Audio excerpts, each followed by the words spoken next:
कांग्रेस की राष्ट्रीय प्रवक्ता जेवा खान ने आज एक प्रेस वार्ता बुलाकर भाजपा पर वोट चोरी का आरोप लगाते हुए चुनाव आयोग पर भी निशाना साधा।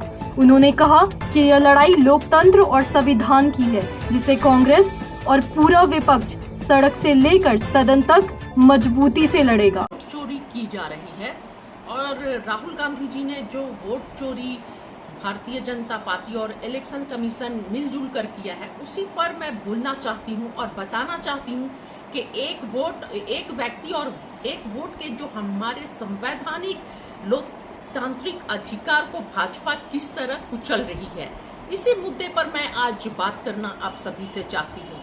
जैसा कि राहुल गांधी जी ने 7 तारीख को पीसी रखी थी और आप देख सकते थे कि पीसी में राहुल गांधी जी अकेले थे और सामने कितने सारे मीडिया वाले, और सभी के सामने राहुल गांधी जी ने बेंगलुरु सेंट्रल लोकसभा जो है बेंगलुरु सेंट्रल के एक विधानसभा के बारे में महादेवपुरा, जिसका 6 महीने से राहुल गांधी जी के 40 लोगों की टीम जो सीट पर विश्लेषण कर रही थी, उसका पूरा जो ऑब्जर्वेशन हुआ और पूरा रिजल्ट और डेटा राहुल गांधी जी ने हमारे सामने रखा कि किस तरह महादेवपुरा जो है जहाँ के 6.5 लाख जहाँ पे वोटर्स हैं और जीतने का जो मार्जिन है 32,707 वोट से वहाँ पर भाजपा जीतती है, और जो चोरी किया जाता है वहाँ पर वोट, जो फर्जी वोटर थे वो 1,02,250 फर्जी वोटर वहाँ पर, यानी वोटों के साथ हेर फेर किया गया।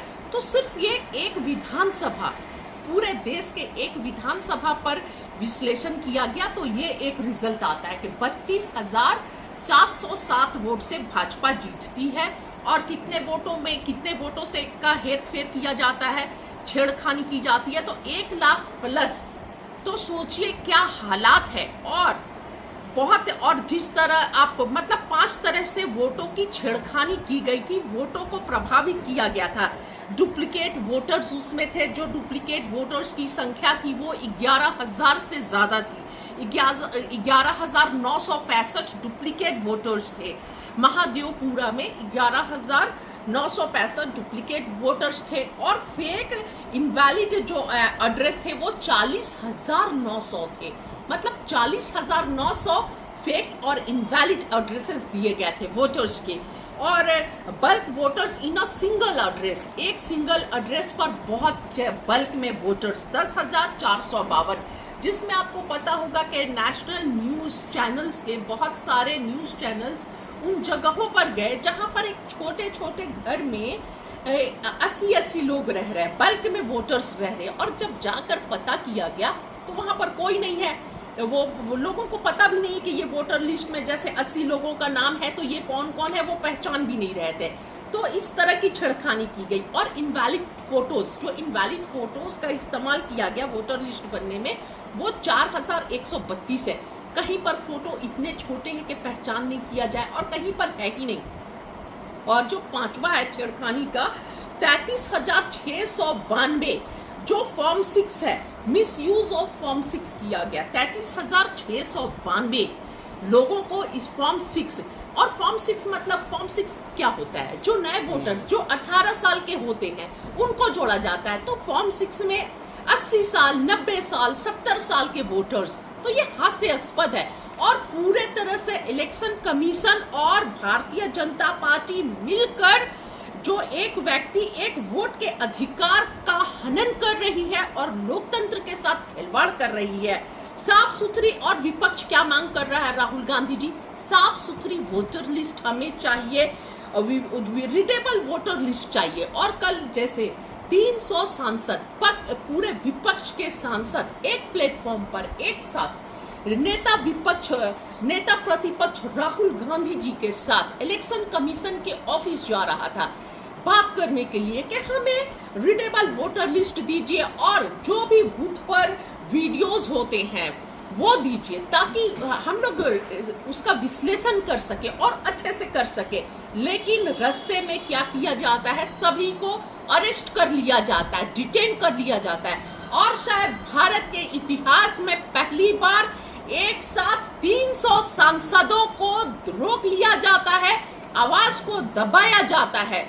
तो मैं ये बोलना चाहती हूँ कि ये राहुल गांधी है और विपक्ष है और सत्य के रास्ते पर चल रहे हैं। चाहे भारतीय जनता पार्टी अपनी पूरी फौज को लगा दे, पूरे तरह से दमन की कोशिश करे, भारतीय जनता पार्टी और अमित शाह की जो नियत है और मोदी जी की जो नियत है वो विपक्ष को नहीं रोक सकती है, राहुल गांधी जी को नहीं रोक सकती है। और इसके खिलाफ, जो वोट चोरी के खिलाफ, हम मजबूती से पूरे देश में आवाज उठाते रहेंगे। और हम सब भारतीयों का, जो देश से प्रेम करता है, जो इस लोकतंत्र से प्यार करता है, जो इस संविधान से प्यार करता है, हम सभी का फर्ज है कि देश के हर अंतिम व्यक्ति तक ये बात पहुंचाना कि किस तरह इलेक्शन कमीशन और भारतीय जनता पार्टी इस देश के लोकतंत्र के साथ और एक व्यक्ति के एक मताधिकार के साथ खिलवाड़ कर रही है।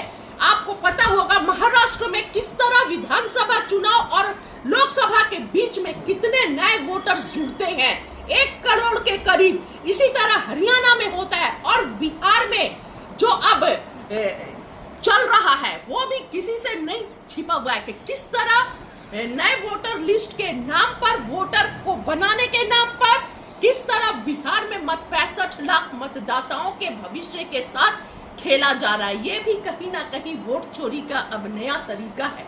तो मैं बस ये बोलना चाहती हूँ कि हम लड़ते रहेंगे।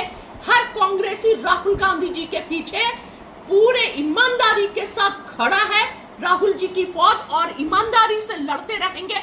और इस अंधी, बहरी, गूंगी सरकार और जो वोट चोरी से बनी हुई सरकार है उसके खिलाफ आवाज उठाते रहेंगे। और आपको पता होगा कि लोकसभा में जो भाजपा की सरकार बनी है वो सिर्फ 25-26 सीटों के अंतर से बनी है। और सोचिए, सिर्फ 1 सीट जो बेंगलुरु सेंट्रल का ये हाल है, तो पूरे देश में अगर सर्वे हो और हमें डेटा मिले तो क्या रिजल्ट सामने आएगा, देश भी देखकर चौंक जाएगा और हैरान रहेगा। तो हम कड़े से कड़े शब्दों में इस वोट चोरी की निंदा करते हैं। लेकिन